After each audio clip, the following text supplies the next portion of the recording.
ಕೂಡ ನಾವು ಚರ್ಚೆ ಮಾಡಿ ಒಂದು ತೀರ್ಮಾನ ತಗೊಳ್ತೀವಿ.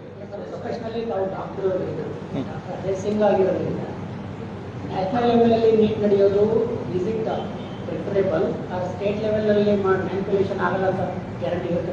ಇಲ್ಲ, ನಾವು ಗ್ಯಾರಂಟಿ ಎಲ್ಲೂ ಕೂಡ ಇರಲ್ಲ. ಆದರೆ ಅಲ್ಲಿ ನಾವು ಮಾಡಬೇಕಾಗ್ತದೆ. ಜನರಿಗೆ ಇವಾಗ PSI ಹಗರಣ ಆಯಿತು. PSI ಅಲ್ಲಿ ಎಷ್ಟೊಂದು ಜನ ನಮ್ಮ ಹಿಂದೆ ಇರ್ತಕ್ಕಂಥ ಒಂದು ಸರ್ಕಾರದಲ್ಲಿ ಬಹಳ ಒಂದು ದೊಡ್ಡ ಹಗರಣ ಆಯಿತು. ಬಹುಶಃ ನಾನು ತಿಳಿದಿರುವಂತೆ 545 ಸ್ಟೂಡೆಂಟ್ಸ್ ಅಲ್ಲಿ ಕನಿಷ್ಠ 300ಕ್ಕಿಂತ ಹೆಚ್ಚು ಅವ್ಯವಹಾರ ರೀತಿಯಿಂದ ಅವರು ಪಾಸಾಗಿತ್ತು. ಮತ್ತು ಇದಾಯಿತು. ಯಾರ್ಯಾರು ತಪ್ಪಿಸ್ತಿದ್ರು ಅವ್ರಿಗೆ ಹಿಡಿದಿದ್ದಾರೆ, ನಮಗೆಲ್ಲರೂ ಕೂಡ ಗೊತ್ತಿದೆ. ಆದರೆ ಈಗ ಆಗಿರುವಂಥ ಒಂದು ಎಕ್ಸಾಮಲ್ಲಿ ಯಾವ ಒಂದು ರೀತಿಯಿಂದ ಹಗರಣ ಆಗಿಲ್ಲ. ಸೊ ನಾವು ನೋಡ್ಕೊಳ್ತೀವಿ. ಯಾವುದಾದ್ರೆ ಯಾವುದು ವಿದ್ಯಾರ್ಥಿಗಳು ಹಗಲು ಇರಳು ಮಾಡಿ ಅವರ ಫ್ಯೂಚರ್ ವಿಷಯ ಇದು. ಯಾವ ಕಾರಣಕ್ಕೂ ಇದು ಆಗ್ಕೂಡ್ದು ಅಂತ ನಮ್ಮ ಮ್ಯಾನಿಫೆಸ್ಟೋಲ್ಲೂ ಕೂಡ ನಾವು ಹೇಳಿದ್ದೀವಿ. ಮ್ಯಾನಿಫೆಸ್ಟೋ ಅಲ್ಲಿ ಯಾರಾದರೂ ಈ ಥರ ಒಂದು ಹಗರಣ ಮಾಡಿ ಏನಾದರೂ ಮಾಡಿದ್ರೆ 10 ವರ್ಷ ಅವ್ರಿಗೆ ಒಂದು ಇಂಪ್ರಿಸನ್ಮೆಂಟ್ ಆಗ್ತದೆ ಅಂತಲೂ ಕೂಡ ನಾವು ಹೇಳಿದ್ದೀವಿ. ಅವ್ರಿಗೆ ಶಿಕ್ಷೆ ಆಗ್ತದೆ ಅಂತಲೂ ಕೂಡ ನಾವು ಹೇಳಿದ್ದೀವಿ. ಅದೆಲ್ಲ ನೋಡಿದ್ರೆ ಇದೆಲ್ಲ ನಾವು ಯಾವ ಕಾರಣಕ್ಕೂ ನಮ್ಮ ಸರ್ಕಾರ ಕರ್ನಾಟಕ ರಾಜ್ಯದಲ್ಲಿ ಇವತ್ತು ನಾವು ಕೇಂದ್ರ ಮಟ್ಟದಲ್ಲಿ ಹೇಳೋಕ್ಕಾಗಲ್ಲ. ಯಾಕಂದ್ರೆ ಇವತ್ತು ನಮ್ಮ ಸರ್ಕಾರ ಇಲ್ಲ. ಕೇಂದ್ರದಲ್ಲಿ ನಮ್ಮ INDA ಸರ್ಕಾರ ಬಂದಿದ್ರೆ ಇನ್ನೂ ಕಠಿಣ ನಾವು ಇದೆಲ್ಲ ಮಾಡ್ಬೋದಾಗಿತ್ತು. ಆದರೆ ಕರ್ನಾಟಕ ರಾಜ್ಯದಲ್ಲಿ ಯಾವ ಕಾರಣಕ್ಕೂ ನಮ್ಮ ಸಿದ್ದರಾಮಯ್ಯ ಅವರ ಒಂದು ಸರ್ಕಾರ ಇದಕ್ಕೆ ಅವಕಾಶ ಮಾಡಿಕೊಡಲ್ಲ. ನಮ್ಮ ವಿದ್ಯಾರ್ಥಿಯವರ ಒಂದು ಫ್ಯೂಚರ್ ಅದರಲ್ಲಿ ನಾವು ಚಲ್ಲಾಟ ಮಾಡೋಕ್ಕೆ ನಾವು ಹೋಗಲ್ಲ.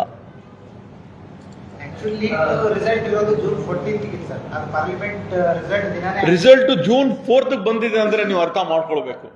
ಇವಾಗ ಎಕ್ಸಾಮ್ ಆಗಿದ್ದು May 7th. Okay, May 7th ಅಂದ್ರೆ ಒನ್ ಆಫ್ ದ ಫೇಸಸ್. ಅದರ ಬಗ್ಗೆ ನಾನು ಹೇಳಕ್ ಹೋಗಲ್ಲ. May 7th ನಮ್ಮ ಚುನಾವಣೆ ಇತ್ತು. ಆದ್ರೆ ಇಡೀ ದೇಶದಲ್ಲಿ May 7th ಅಲ್ಲಿ ಇರಲಿಲ್ಲ. ಅದು ಒಪ್ಕೊಳ್ಳೋಣ. June 4th ನೀವು ಇಡೀ ದೇಶನೇ ನೋಡಲ್ಲ ಅವರು. ಹಂಗಾದ್ರೆ ಇದೆಲ್ಲ ಪ್ಲಾನ್ ಮಾಡಿ ಒಂದು ದೊಡ್ಡ ಹಗರಣ ಇದೆ.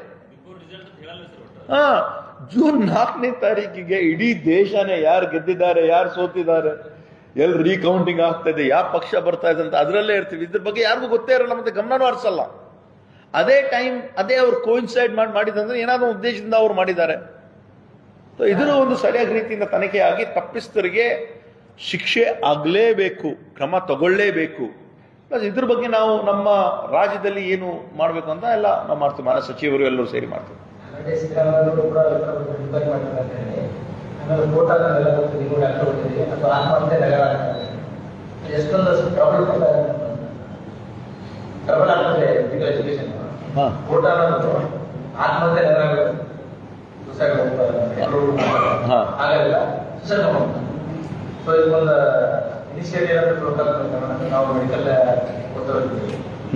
ಅಲ್ಲ, ಇದು ನಾವು ಮಕ್ಕಳಿಗೂ ಕೂಡ ಇವತ್ತು ನಾವು ನೋಡ್ತಾ ಇದ್ದೀವಿ.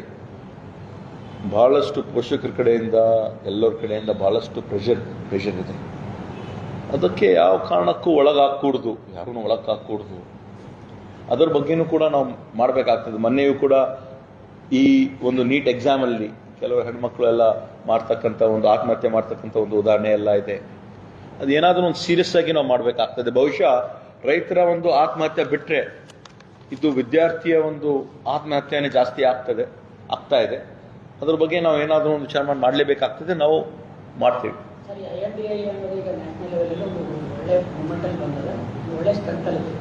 ಈ ಸ್ಟ್ರೆಂತ್ ಯೂಸ್ ಮಾಡಿಕೊಂಡು ನೀಟನ್ನ ನೀವು ಆಲ್ ಓವರ್ ಇಂಡಿಯಾ ಈ ಎಕ್ಸಾಮ್ ರಿಲೇಟೆಡ್ ಒಂದು ಮೂವ್ಮೆಂಟನ್ನ ಕ್ರಿಯೇಟ್ ಮಾಡೋದು ಸಾಧ್ಯ ಆಗುತ್ತಾ? ಮಾಡಬೇಕಾಗ್ತದೆ. ನಮ್ಮ ರಾಹುಲ್ ಗಾಂಧಿ ಅವರು ಕೂಡ ಈ ವಿಷಯ ಬಗ್ಗೆ ಅವರು ಮಾತಾಡಿದ್ದಾರೆ.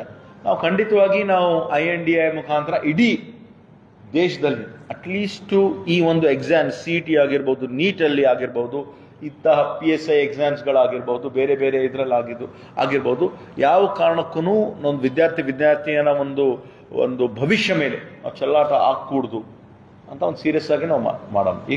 ಇದಾಗ್ತದೆ ಇವಾಗ. ಇದೆಲ್ಲ ಜನರಿಗೆ ಗೊತ್ತಾಗಿದೆ. ಇದು ಬಹುಶಃ ಹಿಂದೆನೂ ಕೂಡ ನಡೀತಾ ಇರ್ಬೋದು, ಗೊತ್ತಿಲ್ಲ. ಆದರೆ ಈ ತರ ಒಂದು ರಿಸಲ್ಟ್ಸ್ ಜನರು ಕೂಡ ನಿರೀಕ್ಷೆ ಮಾಡಿರಲಿಲ್ಲ. ಒಂದೇ ಕಡೆ ಈ ತರ ಅವ್ಯವಹಾರ ಓಪನ್ ಆಗಿ ಮಾಡ್ತಾ ಇದ್ದಾರೆ. ಇದು ಗೊತ್ತಾಗಿದೆ. ಇದ್ರ ಬಗ್ಗೆ ನಾವು ತೀರ್ಮಾನ ತಗೊಳ್ತೀವಿ. ಹಗರಣಗಳು ನಡೀತಾ ಇದ್ರು ಕೂಡ ನಮ್ಮ ಸುಪ್ರೀಂ ಕೋರ್ಟ್ ಏನ್ ಮಾಡ್ತಾರೆ, ಸೈಡ್ಗೆ ಇಟ್ಬಿಡ್ತಾರೆ. ಇಲ್ಲ, ಇದು ನನ್ನ ಸಬ್ಜೆಕ್ಟ್ ಸಂಬಂಧ ಇಲ್ಲ, ಅಲ್ಲೇ ಚರ್ಚೆ ಮಾಡ್ಕೊಡ್ರಿ. ಇಂಥ ಟೈಮಲ್ಲಿ being A largest party of nation ನಮ್ಮ ಕಡೆಯಿಂದ ಒಂದು ಕಾಂಗ್ರೆಸ್ ಕಡೆಯಿಂದ ಒಂದು ಪಬ್ಲಿಕ್ ಇಂಟ್ರೆಸ್ಟ್ ಲಿಟಿಗೇಷನ್ ಫೈಲ್ ಮಾಡಿ ಅದಕ್ಕೆ ಒಂದು ಮೂವ್ಮೆಂಟ್ ಕೊಡ್ಬೋದಲ್ಲ? ಅಲ್ಲ, ಡೆಫಿನೆಟ್ಲಿ ಮಾಡ್ತೀವಿ ಈ ಬಾರಿ. ಯಾಕಂದರೆ ನಮ್ಮ ಆಪೋಸಿಷನ್ ಭಾಳ ಸ್ಟ್ರಾಂಗ್ ಇದೆ. ಅವರು 400 ಪಾರ್ ಅಂತ ಅವ್ರು ಹೇಳ್ತಾ ಇದ್ರು. ನಮ್ಮ 40 ಸೀಟು 40 भी तुमको नहीं मिलेंगे ಅಂತ ಮಾನ್ಯ ಪ್ರಧಾನಮಂತ್ರಿ ಅವರು ಹೇಳಿದ್ರು. ಆ ಥರ ಏನೂ ಆಗಿಲ್ಲ.